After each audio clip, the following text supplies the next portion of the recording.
নবী সাল্লাল্লাহু আলাইহি ওয়াসাল্লাম বলেছেন যে এই দোয়া পড়ার পরে যদি কেউ সকালে পড়ে রাত্রের আগে মারা যায় জান্নাতে চলে যাবে। রাতে পড়ে সকালের আগে ইন্তেকাল করলে জান্নাতে চলে যাবে। আমি ইস্তেগফারের আপনাদেরকে 2-3টা দোয়া শিখাই দেই আগে ছোট্ট করে।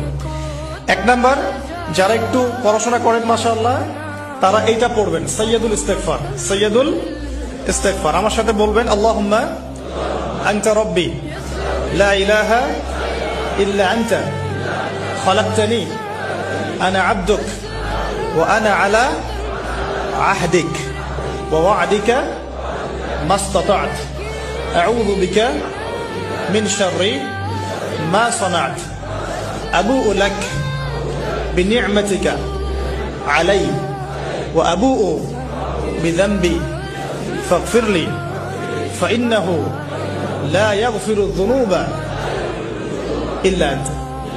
আপনার মন খারাপ হলে আপনি এই সূরাটা পড়বেন, আপনার মন ভালো হয়ে যাবে।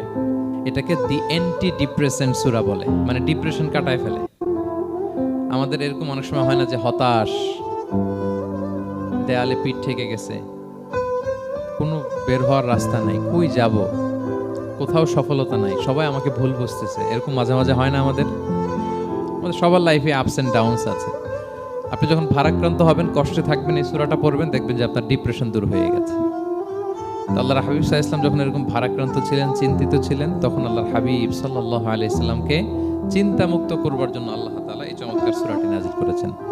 আল্লাহ নাযিল করলেন, আউযু বিল্লাহি মিনাশ শাইতানির রাজিম, বিসমিল্লাহির রহমানির রহিম, ওয়াদ-দুহা ওয়াল-লাইলি ইযা সাজা মা ওয়াদ্দাআকা রাব্বুকা ওয়া মা ক্বালা ওয়ালাল আখিরাতু খায়রুল লাকা মিনাল উলা ওয়ালা সাওফা ইউ'তিকা রাব্বুকা ফাতারদা।